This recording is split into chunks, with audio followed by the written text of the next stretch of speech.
Hello producers, it's Ozgun here. In this tutorial, I'm gonna show you how we made the diamonds. Yeah, I know the track is a bit old. I always get comments about you guys want to see the walkthrough of it. So here, finally, I'm shooting the video. It's better late than never. That's why I'm shooting the video now. And if you're ready, let's get into that tutorial. Okay guys, so this is the track. K3WRO and XanTz sent me the project. We started collab on that. They already had a drop idea when they sent that to me. I just work on the break, I work on the vocals and just finalize some details. But yeah, we three really worked on this one. I can start with the intro. Maybe I can just start with the drop because when we go to the intro, we are already using the same elements that we have in the drop. Okay, first let's take a look to the drop and I'm gonna explain channel by channel.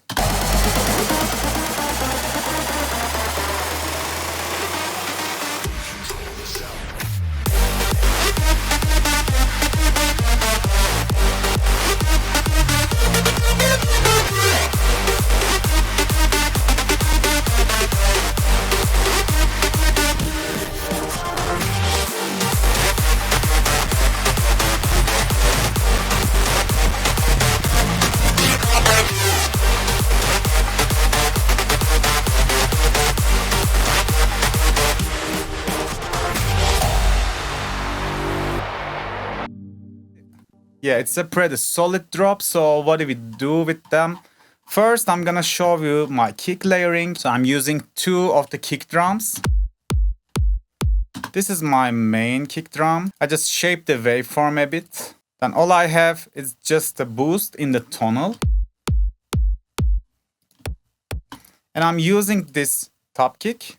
Again, I made it really small and I just reversed the polarity because they were phase cancelling with the other kick. If you have phasing issues, you can just reverse one of the samples polarity and they can match together very well.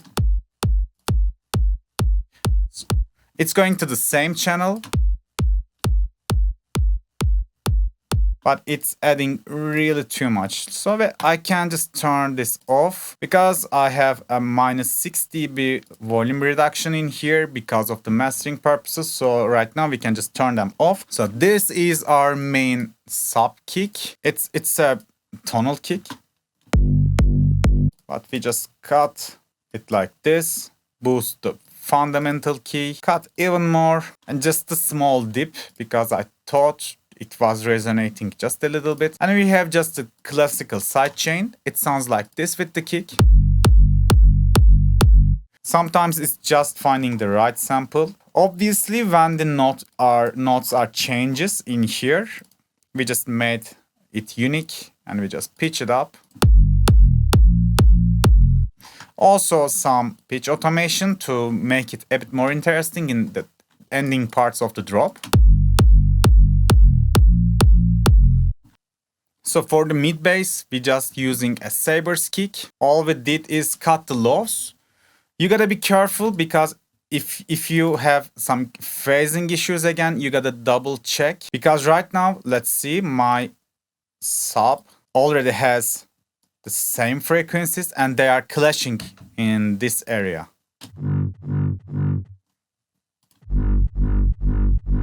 So it's best to check they are clashing. Yeah, so right now we have a phase cancellation. Now we fixed it. You can fix it with like this too.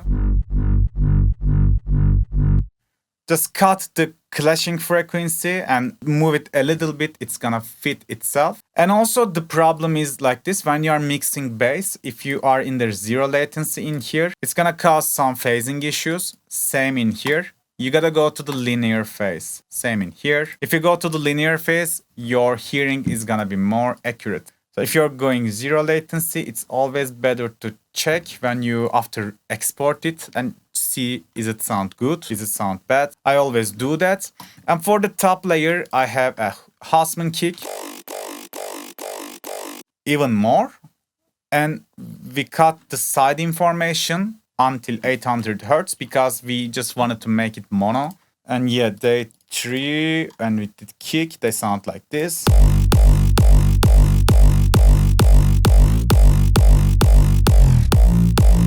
Also, like these pitch automations are connected to all of the samples. Like with a proper sampling, you will have a really decent low end. So let's go what do we have. We can go to the leads. So the leads are made by K3WRO. He layered them with several presets. Let me turn off this one.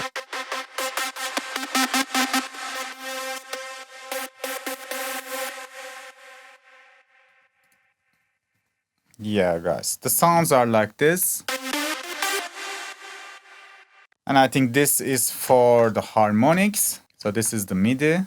I can show you the processing of it. So we have a peak controller channel in here. It's just sending the information of the MIDI. It's muted though, so we can just go here and link this reverb and delay to the peak controller in here. When you do it, it's gonna automatically duck the reverb, and then you are gonna have a much more cleaner mix down. So all of my layers are going to some drop leads channel, and we have some coloring and also novelty character to give some extra crispness to the top. We are using EQ P1A, just boosting and attenuating the mids and the lows at the same time. Another EQ to give it character. So maybe I can just do it like this.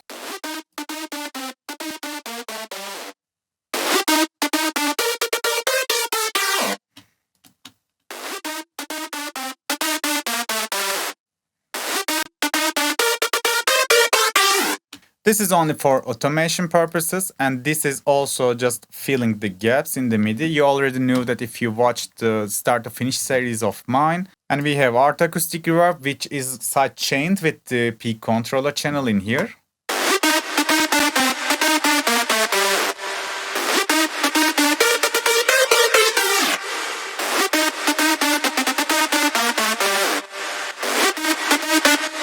And some volume automations in the next channel, so it wasn't enough, so I just send it here, a bit more coloring, and those are for automation purposes. That's all for the leads. That was too heavy processing, that's why I just muted them in here, and I just bounced the leads with just all the processing and sent it to some empty channel. Because when your project is getting too heavy, it's really becoming hard to process without the legs. At least if you are using a laptop, it's heating a lot. That's why I'm just rendering so much stuff in the track. So they are drop leads and kick and bass sounds like this.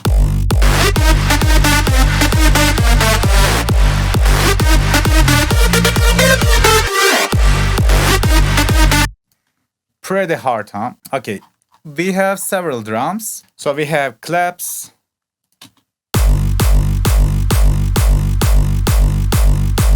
We have some percussions.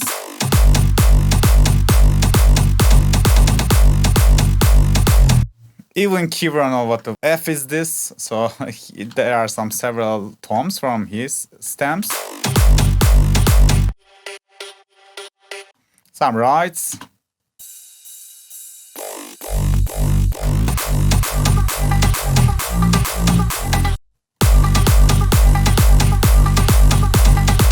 They are all having the same rhythm, so they are just driving the second part of the drop.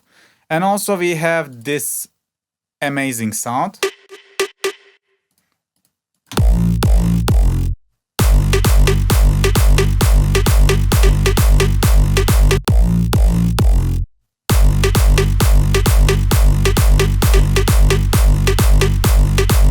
Just a kickstart. And we have the steps. I like to layer several of the sounds until I get a really fat, big, and satisfied sound. Let me find the channel.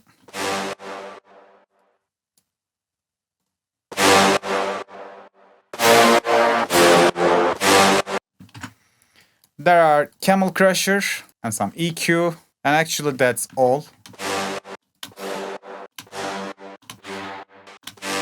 And we have a white noise, we have a craft noise.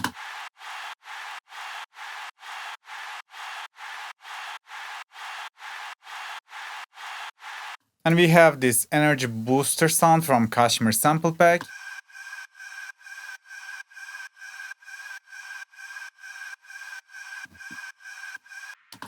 some exhaust and white noise.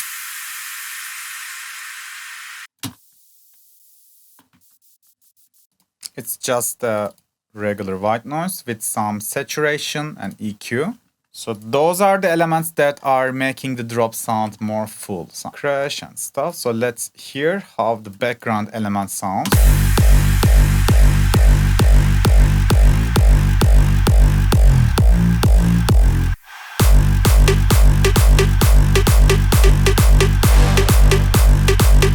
Okay, for the fill,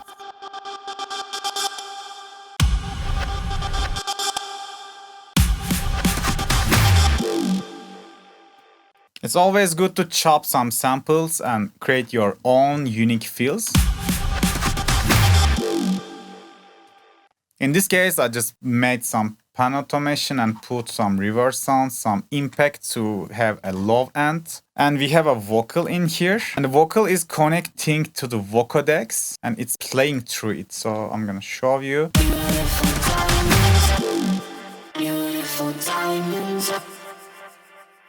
I'm using the vocal synth. If you ever want to see, this is my presets. And there are some generic processing on them. In this field, we are using the vocal itself. So it's all the track is gonna sound more connected to each other with this way.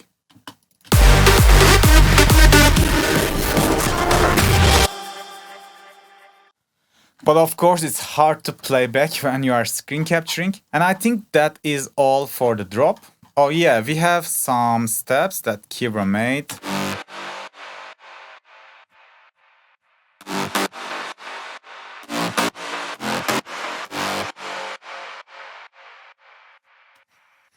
And of course, we have these steps.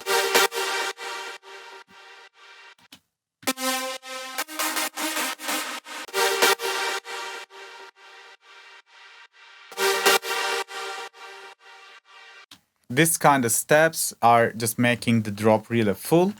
We can go to the break after this. Maybe, yeah, we can go to the break after this.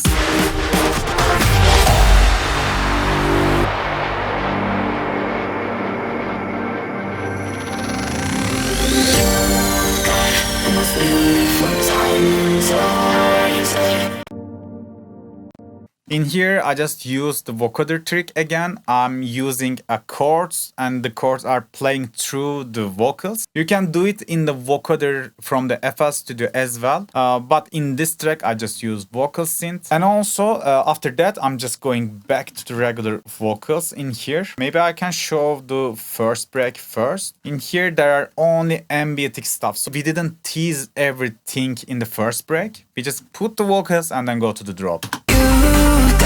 The most beautiful diamonds eyes I've ever seen in my whole life. The skyline is jealous. I'm looking at you, how you shine.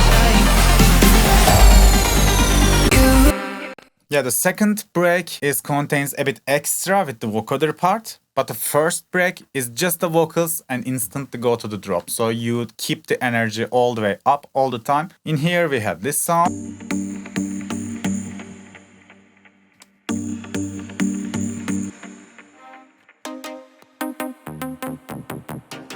I think this preset, I always render that, as you know. We have an ARP.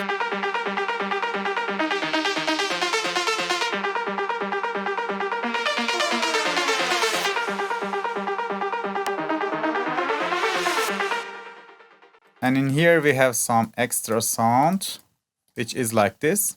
It's just a Supersaws preset. It has a channel pitch automation and a cutoff automation. It's adding something to the background.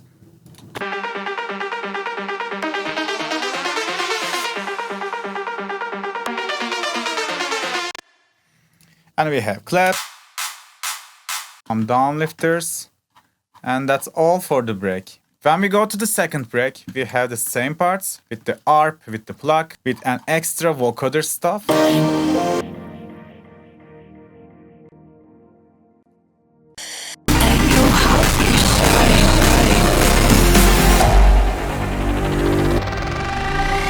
We have a gap in here with some impact sounds.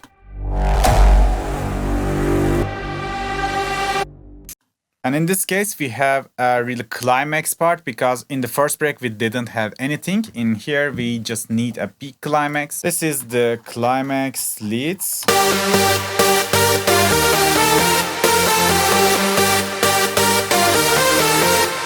Again, for the performance issues, I just rendered them. They actually sound like this.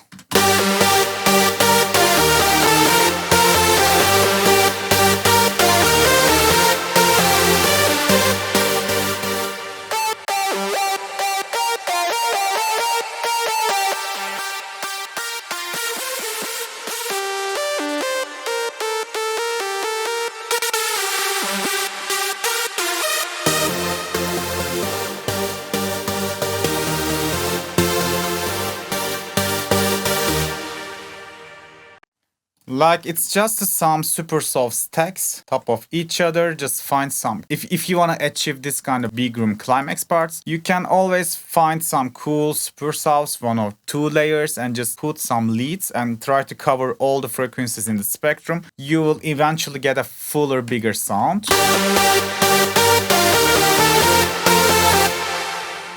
So the processing is just same as drop leads. We have the same characteristic processing as the drop leads, but we have extra the chord layers in here, which is not processed heavily, but enough to fit it in the mix as a big source. And again, as I told you, for the performance issues, when I mix them all, I just render it and put it project like this. And let's hear how they sound with everything in the break.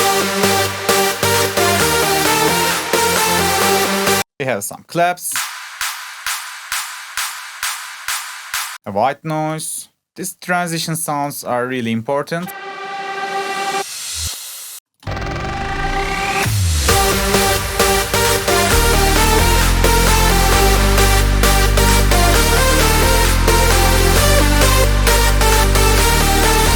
This is the break bass.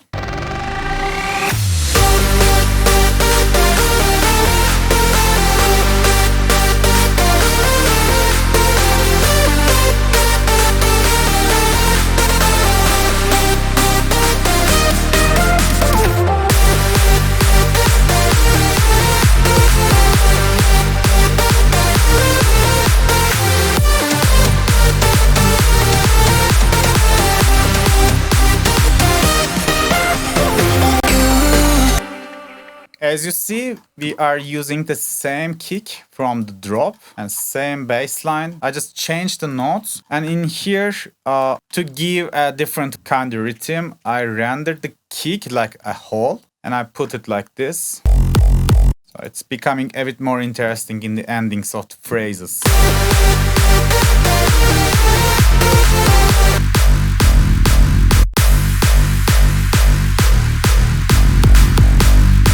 I think I just unmute something that should stay muted.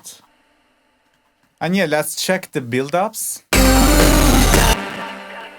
I'm gonna mute the vocals because it's too heavy right now. But I showed the vocal processing, right? If not, this is my vocal processing. I have a limiter, and I'm using this virtual mix rack to just glue the vocals and give a little bit of air. We have de-esser, just reverb and delay, and this delay is for automation purposes, and that's all. And also I have a Valhalla shimmer in here, so it's a really big reverb. It's making a really good job creating ambiances, so I'm just putting it just a little bit as a sand, and it's side chained with the vocal itself. The vocal processing are not hard. If you already checked the how to process splice vocal video, I'm just trying to put the splice vocals processing are really simple because they are already processing it enough, so I don't want to over process some sounds. So okay, I'm gonna mute the vocals now and play here. We had some strings I just forgot to mention in the break.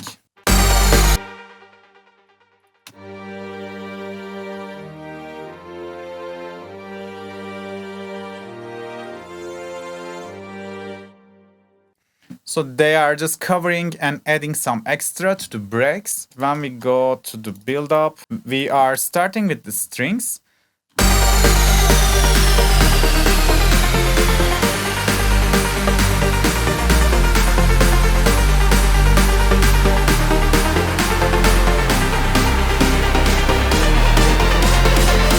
We are just having the same chords but less cutoff.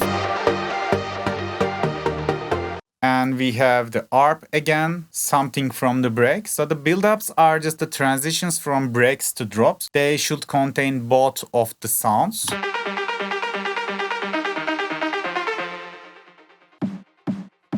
Snares are coming like with a cutoff filter, and they are becoming more obvious in time.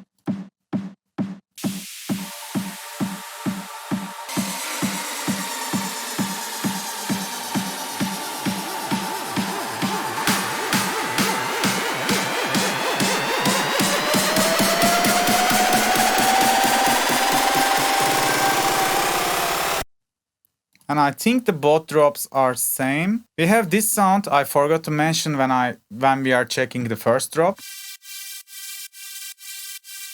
It's like a hover and just covering some of the high mids.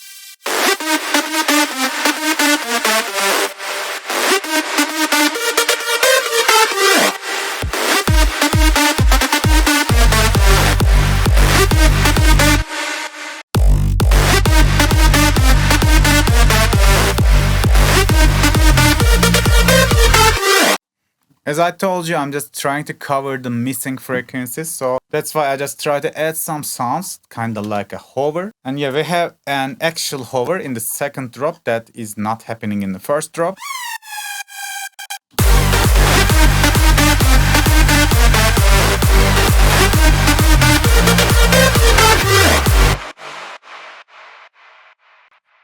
I think I covered all. Yeah, we have the pad in the break. I'm just checking if I forgot to tell you something.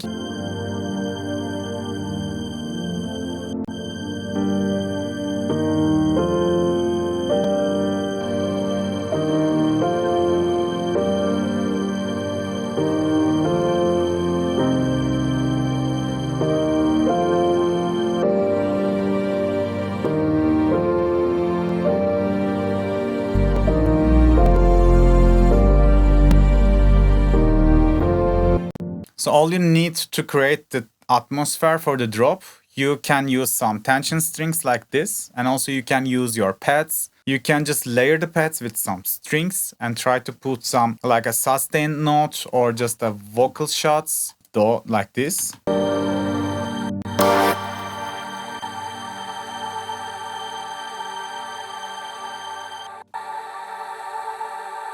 And also, before I go to the intro, we have some sweep up like this. I have a sweep up like this, but I just automate the pan.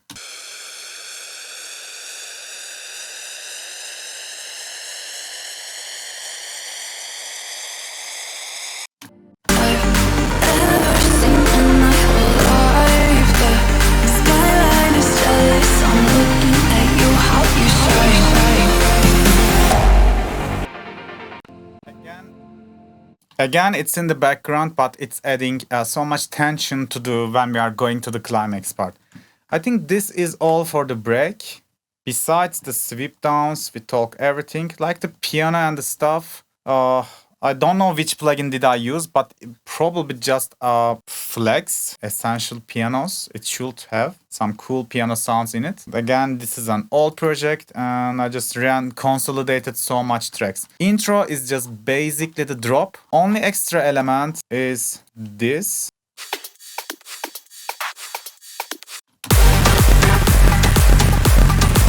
And also we have some vocal ARP. Let me find it.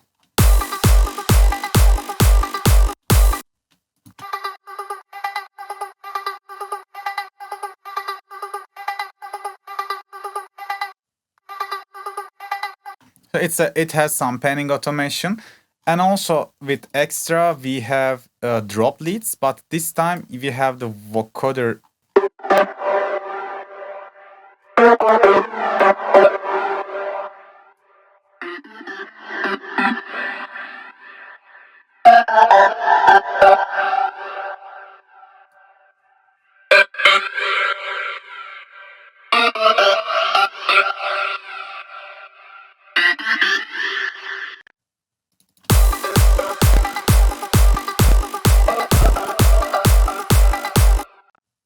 yeah, with this, we can make the intro even more interesting. And yeah, that's all for this track, guys. I hope you learned from something. If you have any questions, please let me know in the comment section. And big shout outs to K3WRO and the XanTz that brought the track to me. And it was a really big pleasure to make this banger. And I'm really happy that you guys love it. After several months of its releasing, I'm still getting some questions about it, and this is really making me motivated. And yeah, today that was it, guys. I hope you can apply this to your own productions too. See you on the next video. Bye bye.